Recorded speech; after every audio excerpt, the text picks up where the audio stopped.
citizen. Eh, sinabi nung doktor, natutuwa naman ako, siya nagpaalala na it's our concept. And that concept, for whatever it is now, andun na, malaki na, at lumaki pa ngayon. At kayo itatangos ng ilong ninyo. Dahil bagay na dapat nyo ipagmalaki sapagkat bahagi kayo ng pamahalang lungsod. Direct or indirect. Why? We have now the biggest, the largest dialysis center in the country.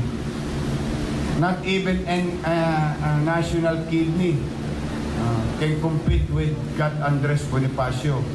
Now, the Shoho Dialysis Center, because we name it after the grandmother today, officially, by law, thanks to Vice Mayor Hani Lacuna and the City Council, and officially today, we name it after the lola of Mayor Lim.